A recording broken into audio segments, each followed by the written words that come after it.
Cowardice asks the question, is it safe? Expediency asks the question, is it politic?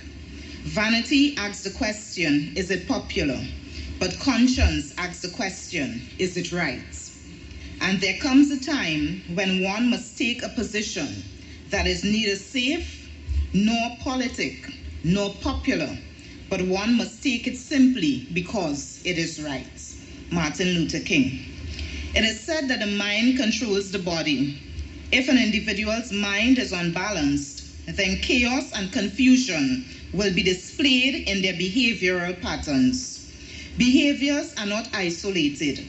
They affect families, communities, and societies, positively or negatively. The family is often equated with sanctuary, a place where individuals seek love, safety, security, and shelter.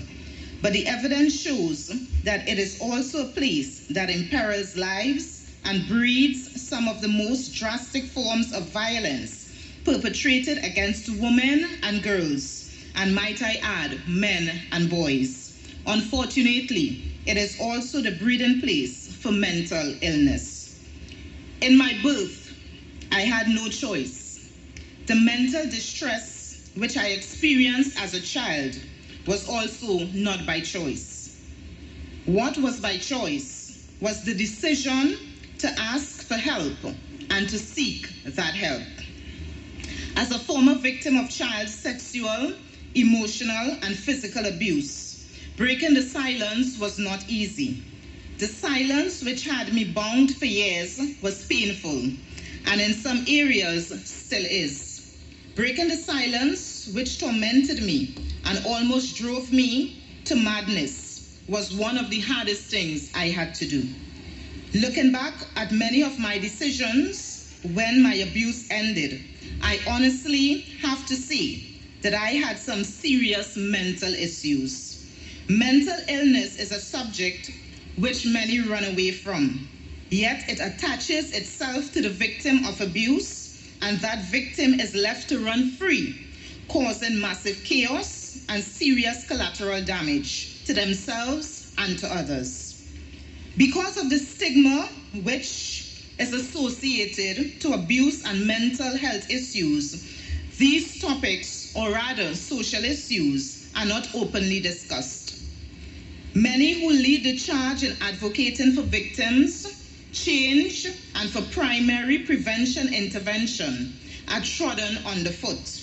The powers that be either bleed them dry, make them bitter, push them to compromise, or whips them into submission or subjection.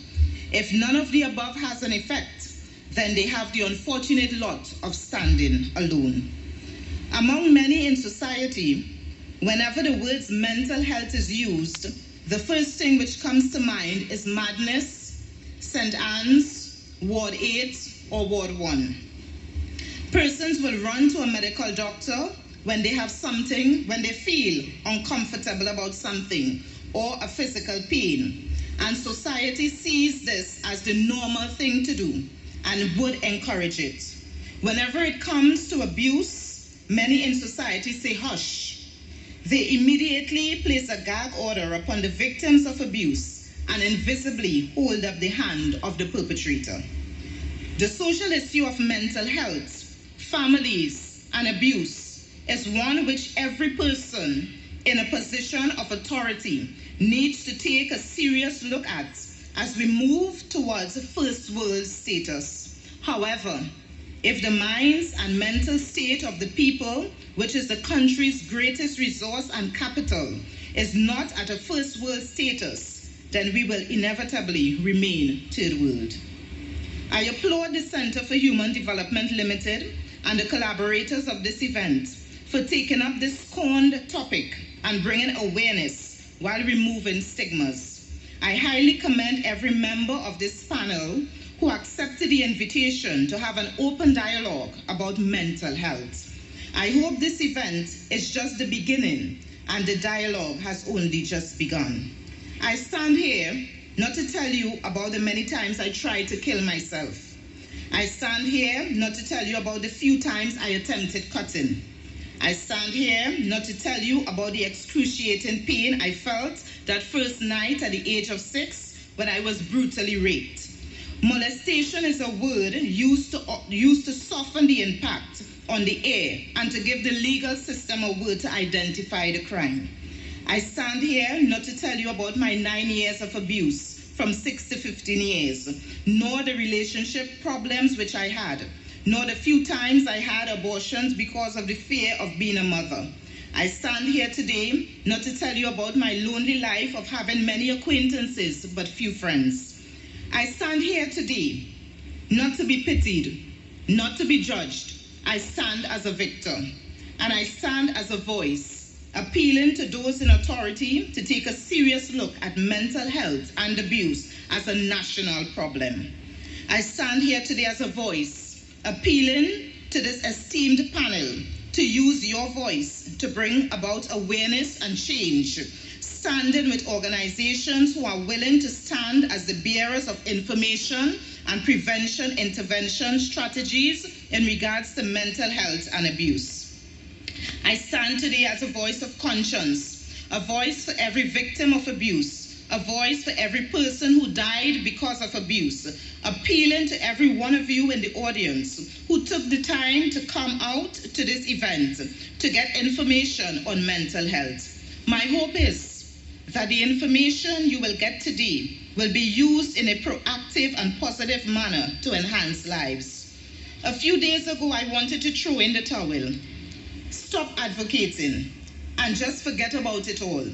As I ranted on my personal Facebook page, I received numerous private messages, even from Mr. Benjamin, email messages of concern and support. It was at that point I realized how many lives I have touched. I realized then that I am a voice for many silent victims of abuse in this country, the region, and internationally.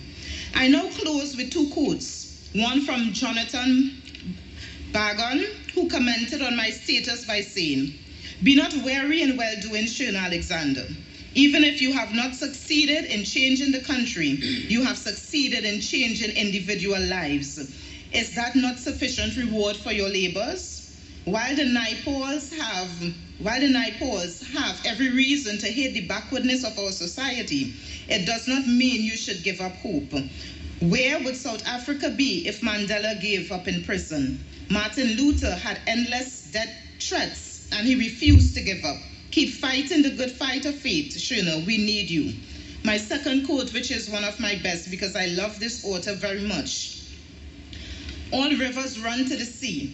Days come and go, generations vanish, others are born, remembrance ceremonies follow one another, and hatred is still alive. And some of us, the remnant of the remnant, wonder with the poet Ceylon, who will be a witness for the witness? Who will remember what some of us try to relate about a time of fear and darkness when so many, too many victims felt abandoned, forgotten, unworthy of compassion and solidarity? Who will answer questions whose answers the dead took with them? Who will feel qualified enough and strong enough, faithful enough to confront their fiery legacy? What was and remains clear to some of us here and elsewhere is the knowledge that if we forget them, we too shall be forgotten. Is remembrance enough? What does one do with the memory of agony and suffering? Memory has its own language, its own texture, its own secret melody, its own archaeology, and its own limitations. It too can be wounded, stolen, and shamed, but it is up to us to rescue it and save it from becoming cheap, banal, and sterile. To remember means to lead an ethical dimension to all endeavors and aspirations. Remembrance keeps aware of every possibility. In essence, it keeps them safe from repeated threats. It is imperative that the past not be forgotten, for what is forgotten is repeated. For the survivor who chooses to testify, it is clear his duty is to be a witness for the dead and for the living.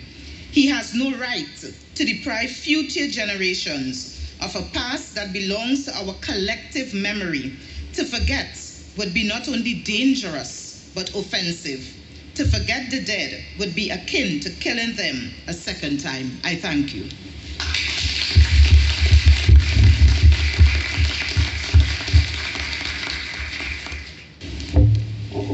Thank you so much, Ms. Benjamin. It is indeed critical to break the silence. To discuss mental health and spirituality, parish priests of the Holy Rosary and St. Martin de Porres parishes in East Port of Spain, lecturer in the ethics of human sexuality and comparative religion at the University of the West Indies, please welcome Father Clive Harvey.